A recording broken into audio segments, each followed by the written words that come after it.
پاکستان اس وقت مشکل ترین حالات سے گزر رہا ہے۔ مہنگائی اپنے عروج پر ہے، کسان ناخوش ہیں،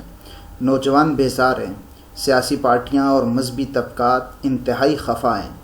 فوج، عدلیہ اور عوام بظاہر تقسیم کا شکار ہے۔ ایسے حالات میں ہر ایک شخص کو سوچنا چاہیے کہ پاکستان کے مسائل کا حل کیا ہے۔ میری نظر میں پاکستان کے بنیادی طور پر 3 مسائل ہیں۔ ایک معیشت کی کمزوری، دوسرا اتحاد اور یکجہتی کا نہ ہونا، اور تیسرا یہ ہے کہ لائحہ عمل کا نہ ہونا۔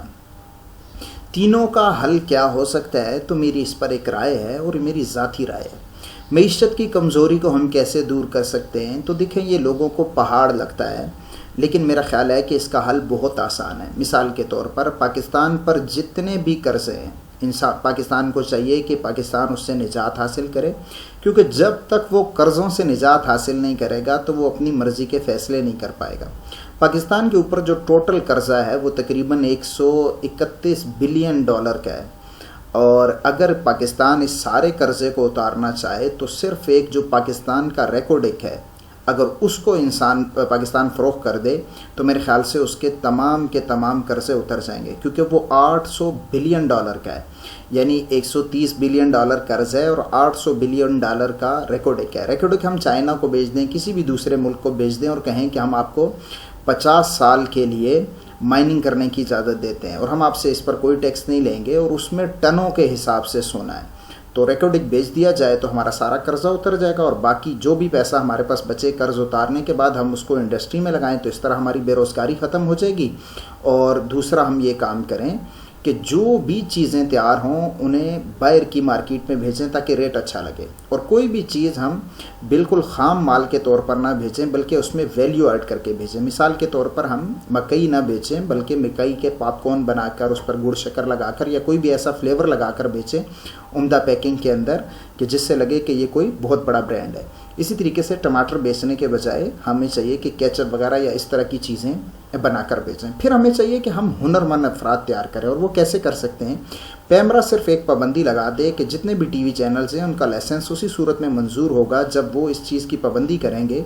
کہ دن میں کم از کم 4 سے 5 گھنٹے وہ ٹیکنیکل ایجوکیشن دیں گے، یعنی وہی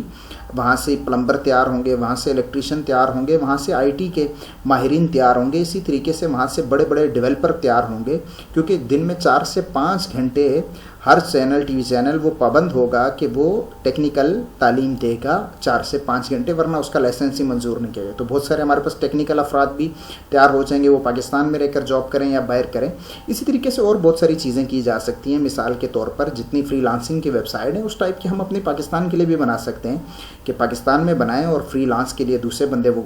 جو ہے وہاں سے ہمارے بندے اٹھاتے رہیں جتنے بھی ہمارے بچوں کو کام کرنا آتا ہے۔ حکومت اس کی گارنٹی لے لے، وہاں رجسٹریشن کا طریقہ کار ایسے ہو کہ اسپیشل آئی ڈی کارڈ اور یہ سب چیزیں کہ کوئی آدمی فراڈ وغیرہ نہ کر سکتے، اس کا بینک اکاؤنٹ ساری ویریفیکیشن کرنے کے بعد حکومت پاکستان ذمہ داری لے تو یہی بچے ہوں گے باہر کام کریں گے، ان کو پیسے بھی زیادہ ملیں گے اور بہت ساری بے روزگاری بھی دور ہو جائے گی۔ اب دوسری بات کرتے ہیں کہ سارے لوگ یکسو کیسے ہو جائیں، کہ ایک ڈائریکشن میں رہ کر سارے کام کرنا شروع کر دیں اور یکجہتی کیسے ملے۔ تو میرا خیال ہے سیاسی پارٹیاں ختم کر دینی چاہیے اور ایک ہی پارٹی ہو، بس اس پر یہ اپوزیشن کے طور پر عوام یہ کرے کہ بھائی آپ نے آئین اور قانون پر عمل کرنا ہے، اور آئین اور قانون کو جو ہے شریعت بنا دیا جائے، شریعت کو آئین اور قانون بنا دیا جائے، تو اس سے ایک تو یہ سارے متحد ہو جائیں گے کیونکہ اسلام پر سب متفق ہیں، اور پھر ڈائریکشن بھی مل جائے گی کہ بھائی کیا کرنا ہے۔ وہ کہتے ہیں بھی پیپلز پارٹی کی یہ رائے ہے، پی ٹی آئی کی یہ رائے ہے، مولانا فضل الرحمان صاحب کی یہ رائے ہے، فلاں کی یہ رائے ہے۔ تو اس صورت میں یہ ہوگا کہ سب کو پتہ ہوگا کہ قرآن حدیث اور شریعت یہ کہتے ہیں، اور اس کو فالو کریں گے تو انشاءاللہ معاشی ترقی بھی ہو جائے گی اور ہمیں ڈائریکشن بھی مل جائے گی کہ ہمیں کس طرف چلنا چاہیے۔ اور اسلام کی ایک خاص عصبیت ہے، یعنی اس سے بھی فائدہ ہوگا کہ ہر ایک مسلمان کا بھائی ہوتا ہے، تو دنیا سے بھی ہمیں جو ہے بہت ساری سپورٹ ملے گی جتنی مسلمان دنیا ہے، اور ہم پھر اسی چیز کو سامنے رکھ کر فیصلے کریں گے، تو اس وجہ سے بھی لوگ ہمارے ساتھ زیادہ چلیں گے۔ تو یہ کچھ باتیں تھیں، میں نے کہا آپ سے شیئر کر دوں۔ آپ کو کیسی لگی کمنٹ میں بتائیے گا۔ السلام علیکم ورحمۃ اللہ۔